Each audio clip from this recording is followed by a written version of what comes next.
So do you want to learn some real technical tips and tricks for getting financially healthy at the end of 2025 and moving forward into 2026? If so, stick around.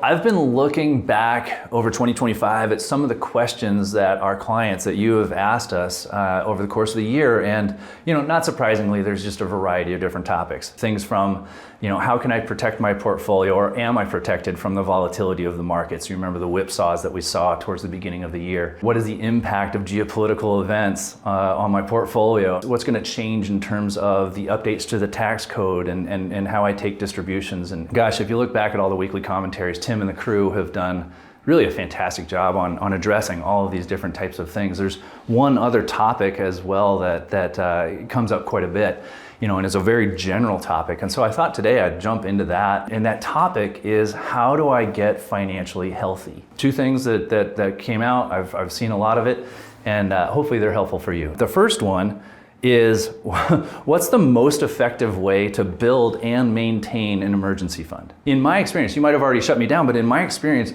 almost everyone I know can improve in this category, right? So first, let's talk about what is an emergency fund. What is it supposed to do? Well, it's a readily accessible pool of cash that's saved, and it's meant to cover unexpected necessary expenses like job loss, like medical bills or urgent home or auto expenses and repairs.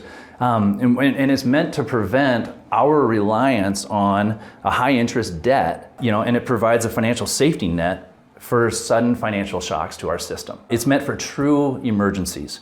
It's not planned purchases, and really, ideally, it should cover, a rule of thumb here is that it should cover 3 to 6 months of what you would consider to be essential living costs. It's kept liquid, and it's kept in a separate account. So those are some of the categories and the definition of what an emergency fund is, what it's meant to do. What it's not for vacations, it's not for new electronics at the end of the year, it's not for non-essential upgrades or planned expenses. I always like to say it this way: it's meant to make sure that you've got a roof over your head, clothes on your back, food in your fridge. It's also important to note that an emergency fund is just part of the overall planning picture for emergency and risk management. The emergency fund is part of this greater safety net. And it's important for you to realize, hey, is that entire safety net strong enough? What does that mean? It means really reviewing other areas of your risk management, things like your insurance policies, other estate pieces that are going on, things that are intended to help you cover some of these unexpected life events. So that's the high level piece of it. So let's talk about 3 practical high impact tips for growing an emergency fund. So the first one is this: automate it and treat it like a bill. Even if it's just a small amount. This is really important to note, but consistency at that point is better than size, right? It's similar to working out. Consistency is better than just high intensity every once in a while. So do that and automate it. The automation removes the temptation to skip a month. So first tip is that. Second is, start with a clear and reachable target. Instead of jumping straight into, oh my gosh, here's this lump sum of 3 to 6 months that can cover me, aim for a first milestone. That's important in a variety of different ways. And maybe most importantly, psychologically, hitting those early wins, it just builds momentum to make the habit stick. And that's the biggest piece for all of this, is that you've got to make the habit stick. Third tip, use found money, right? And use that found money for building that emergency fund rather than increasing your lifestyle. What do I mean by found money? Things like your tax refund, bonuses, cash gifts, even side hustle income. Put that straight into your emergency fund. And what happens is, when you save it, you're saving it before you get used to spending it. So that's a double win right there. So those are 3 different tips on building an emergency fund. Some key principles to remember on this: use a separate account, right? Use your own separate account. What does that do? Well, it lowers your temptations. 2, automatic beats willpower, all right? And then 3, small wins create long-term security. So that's the emergency fund. And then that spills into just another area of financial health. That area is, should I prioritize paying off debt or investing extra money for long-term growth? So really, this is a balance question.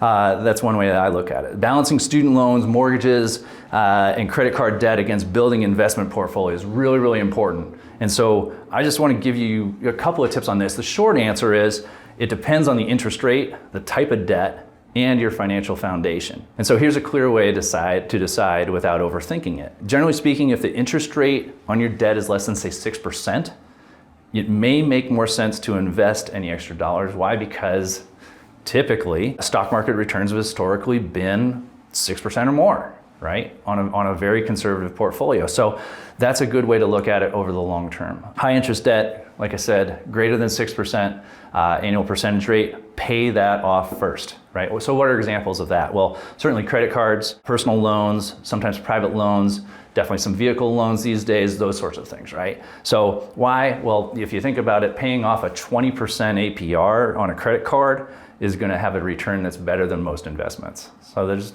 it's pretty straightforward. What do you do with moderate interest debt? So something that's, say, like in between 4 to 6%. Well, you split your money.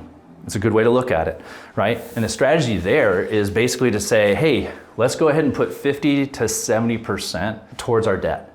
We'll start to do the pay down on the debt, but then with the residual money, with that 30 to 50 other percent that's left, go ahead and start to invest that, right? And what's cool about that is it balances certainty, paying off the debt, with the compounding of the investment itself. So that split strategy is pretty great for moderate things. Now, what happens if it's low interest debt? Something lower than 4. If you were fortunate and you were able to refi, say in 2020, and you got your house mortgage down below 3, that is what we call good debt. We don't focus on paying that off first. We focus on the long-term investment strategy there. So now we're putting money into your investments for it. It just absolutely makes sense, right? Long-term investing, historically 7 to 10 to higher, is going to be much better than paying off what that fixed rate is at something less than 4. The other thing that I want to have you think about is this.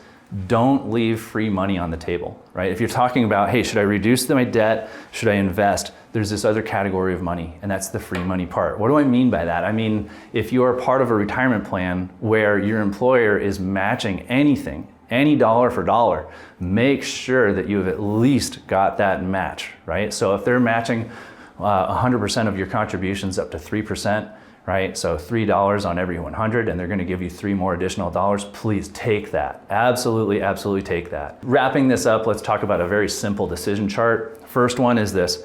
You don't have an emergency fund, build it. Number 2, if there's a 401k match available, grab it. Invest enough to get it. Number 3 then is credit card or high interest rate debt, pay it off. And then number 4, you've got your remaining money, go ahead and split that based on your interest rate. I hope that's some helpful stuff that's really, really granular. It's something that a lot of people really do need to build on. It's building your financial muscle and getting you healthier in that way. If you want to reach out, I've got a very simple 90-day strategy on how to build your emergency fund. We appreciate the questions that you ask, and thank you. Thank you for the questions, and thank you for your trust in us to provide answers and to provide guidance and advice, and not only for 2025, but here's to 2026 and another great year.